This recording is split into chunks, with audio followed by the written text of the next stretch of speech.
이번 시간에는 기초정보관리에서 원천세와 관련된 환경 등록 방법과 나머지 항목에 대한 대략적인 설명을 해보도록 하겠습니다. 자, 먼저 기초정보관리의 환경 등록을 보시면 어, 우리가 회계 이렇게 연습할 때도 마찬가지고 세무사랑 프로에서는 전체와 회계 원천 법인이라는 곳이 있어서 각각의 환경 등록을 할 수 있게끔 되어 있습니다.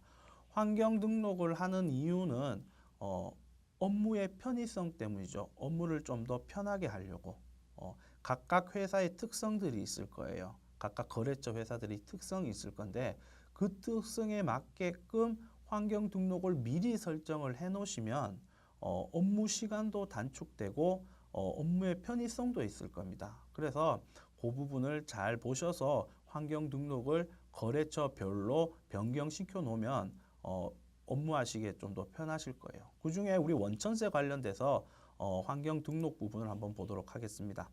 자, 사원 코드 형태라는 것은 사원 코드를 숫자로 입력을 할 건지 문자로 입력을 할 건지를 선택을 하는 부분입니다. 그러니까 문자나 숫자를 하고 싶으면 해당 사항을 체킹을 하시면 될 것 같고요.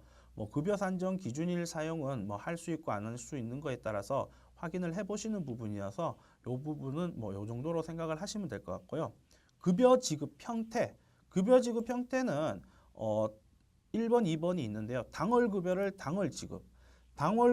당월 지급할 수 있게끔 급여 대상을 시작할 때 설정을 해 놓는 기능이에요. 자, 당월 급여를 당월 지급하고 급여 지급 일자를 언제로 할 건지, 예를 들어 25일로 할 건지, 이렇게 되면은 우리가 급여 대장에 입력을 할 때 저절로 당월 급여를 당월에 하니까 1월 급여를 엔터를 치면 1월 25일로 저절로 될 거예요. 예를 들어서 한번 보시면은 급여 입력에서 우리가 귀속 연월을 치게 있잖아요. 귀속 연월일을 10월로 예를 들어 치게 되면 바로 10월 25일로 바뀌는 거예요. 그렇게 설정해 놓지 않으면 별도로 날짜나 이런 부분을 별도로 입력을 해야 되기 때문에 바로 이렇게 된다는 편의성이 있어서 환경 등록에서 이렇게 사용하시면 편한 부분이라는 거를 아시면 될 것 같고, 예를 들어서 당월 급여를 다음 달에 지급한 걸로 클릭을 하시면 10월 급여 같은 경우는 11월 25일로 자동적으로 변경될 수 있겠죠.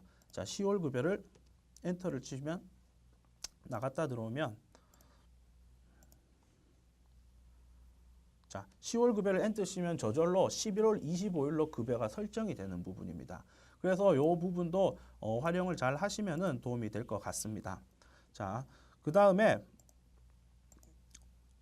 급여 자료 입력 화면입니다. 자, 급여 자료 입력하면은 구분 없이 입력을 할 수 있고 아니면 구분별로 입력을 할 수 있는 란이기 때문에 그 정도만 확인을 하시면 될 것 같고, 해당 부분을 체킹해서 등록을 하시면 됩니다. 자, 급여 입력 방법. 자, 급여를 리스트 입력 방식으로 할 건지 사원 추가 입력 방식으로 할 건지를 선택하는 란인데요. 가급적이면 리스트 입력 방식이 기본 설정인데 그대로 두는 것을 권해드리겠습니다. 자, 급여 같은 경우 사원 추가 입력 방식으로 하게 되면 예를 들어서 5월 달에 계속 근무자가 5명 있는데 사원 추가 입력 방식으로 하면 한두 명이 빠지거나 잘못 추가하는 실수가 발생될 수 있어요. 그러니까 반드시 리스트 입력 방식을 선택을 하고, 리스트 입력 방식으로 선택된다면 그 전 달에 퇴사를 하지 않는 이상 사원 등록에 퇴사 일자를 그 전 달까지 퇴사 일자를 입력해 놓지 않는 이상은 계속 근무자에 대해서 전체에 대해서 급여 대장이 불려오니까 이 부분은 반드시 리스트 입력 방식으로 설정을 해 놓거나 하시기를 권해드립니다. 자, 총괄납부 여부는 총괄납부 해당되시면은 여러 해서 정리를 하시면 될 것 같고요. 원천세 작업 방법은 별도로 변경이 될 수 없게끔 고정되어 있습니다. 자, 상용직 급여 입력 방식입니다. 상용직 급여 입력 방식은 우리가 일반적으로 얘기하는 직원 급여, 일용직을 제외한 근로자의 급여에 대해서 월별로 좀 전에처럼 이렇게 월별로 이렇게 신고를 할 건지 아니면은 일괄로 신고를 할 건지를 설정하는 곳입니다. 지금은 월별로 신청되어 있는데요. 일괄로 한번 누르고 작업 상태를 보겠습니다. 자, 일괄로 눌렀었을 때 급여 자료 입력을 클릭을 하시면은 들어갈 수 없게끔 돼 있어요. 일괄로 돼 있습니다 라고 동시에 적용할 수 없게끔 돼 있으니까 일괄이나 월별로를 선택하시면 되는데요. 자, 급여자료 입력 일과를 보시면 이렇게 매번 인별로 이제 월별로 하는 게 아니라 한 번에 이렇게 작성을 할 수 있게끔 돼 있습니다. 이 부분은 일반적인 거래처를 우리가 수임을 했었을 때 이 부분을 사용하시면 안 되겠죠. 왜냐하면 매월 원천 징수를 하고 매월 신고를 하는 거기 때문에 이 월별로가 아닌 일괄로 하는 것은 문제가 있어서 반드시 일괄로 하시면 안 돼요. 그렇기 때문에 그런데 왜 일괄로 되는 부분을 환경 설정으로 되어 있느냐라고 보신다면 우리 거래처나 아니면 외부 쪽에서더라도 세무사무실에 연말정산만 의뢰하겠습니다. 연말정산 해주십시오. 라고 하는 것도 있을 거예요. 그러면 연말정산을 처리를 해야 되겠죠. 그때 모든 급여 대장을 매월 입력을 하고 인별로 입력하기에는 시간이나 많이 힘이 들 거예요. 그래서 우리가 그런 상황이 발생됐을 때는 일괄 입력을 통해서 한 번에 입력을 함으로써 좀 편의성을 주는 거예요. 그래서 제가 생각하기에는 뭐 연말정산이나 아니면 급여대장 관련돼서 한 번에 뭔가를 정리를 해줄 필요성이 있었을 때 그때 일괄로 적용하는 것을 적용한다. 그렇게 인지를 하시면 될 것 같습니다. 그러니까 뭐 기본적인 거는 월별로 해야 되겠죠. 일괄로 하면은 안 되겠죠. 자, 일용직 급여 방식도 마찬가지입니다. 일괄로 위에 있는 상용직 급여 입력 방식과 마찬가지로 기본은 월별로 돼 있어요. 그런데 일괄로 처리해서 일괄로 급여를 작성할 수 있습니다. 이 일괄로 급여는 1월부터 12월분에 대한 일괄 급여는 아니고요. 우리는 지급명세 제출이 일용직 같은 경우는 분기별로 있죠. 그래서 분기별로 일괄로 작성할 수 있게끔 되어 있습니다. 일괄로 작성하는 이유는 일용직 같은 경우도 뭐 매월 매일의 일용직 대장을 작성하기 힘들고 신고는 해야 되겠고 뭐 이럴 때 작성을 하는 거고요. 기본적으로는 월별로 해야 되겠죠. 왜 월별로 해야 되냐면 우리는 일용직에 대해서 지급명세 제출이나 이런 걸로 모든 게 끝나는 게 아니고 우리가 보시면 아시겠지만 일용직에 대해서는 근로내역 확인신고서, 근로내역 확인신고서를 제출하게 돼 있죠. 그래서 제출 대상의 서식을 보시면 언제 근무했고 어떻게 체킹하게 돼 있습니다.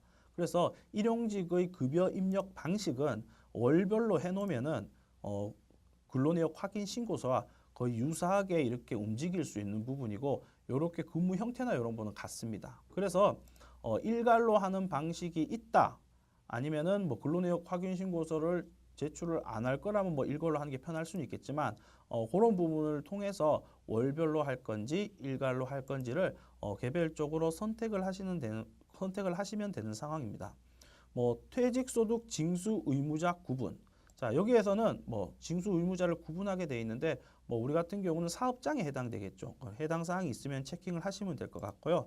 나머지 사회보험 뭐 알람이나 이런 부분은 뭐 해당되는 알람을 받고 싶을 때 선택을 하시면 되고 사업 기타 배당의 입력 방법을 뭐 지급으로 할 건지 아니면 기속 기준으로 할 건지를 변경할 수 있는 방법이니까 거기에 맞게끔 움직이시면 됩니다. 자, 이렇게 해서 기본적으로 환경 등록에 대해서는 알아봤는데요. 추가적으로 환경 등록을 알아보고 나서 기본적으로 한번 세무사랑 프로에 대한 원천 징수 업무를 하기 전에 우리가 미리 봐놓으면은 도움이 될 만한 것들에 대해서 한 개 소개를 하도록 하겠습니다. 여기에 우측에 이제 툴바를 보시면은 여기에 내비라는 곳이 있습니다. 내비를 눌러 보시면은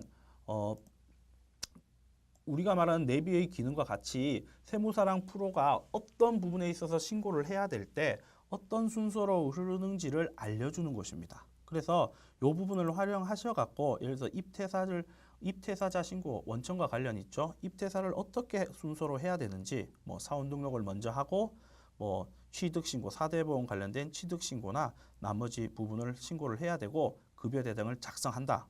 퇴사할 때는 이렇게 처리하고 퇴직금 계산을 한다. 이런 부분이나 이렇게 순서 부분을 도표화되어 있습니다. 근로소득 연말정산도 기본적인 순서에 대해서 도표가 되어 있고 이 부분 항목을 클릭을 하시면은 그 항목으로 바로 넘어가니까 그 부분도 참고하시면 될 것 같습니다. 자, 나머지 부분도 뭐 기타 소득에 대해서 하는 방법, 나머지 뭐 퇴직소득, 사업소득에 대해서 원천 징수하는 방법, 그리고 지급명세서 제출하는 방법 이런 부분들이 이제 유젠 내비를 통해서 업무 순서에 맞게끔 이렇게 정리가 잘 되어 있으니까 이 부분도 한번 참고를 하셔갖고 활용을 하시면 될 것 같습니다. 자, 이상으로 기초정보관리의 환경 등록에 대해서 알아보았습니다.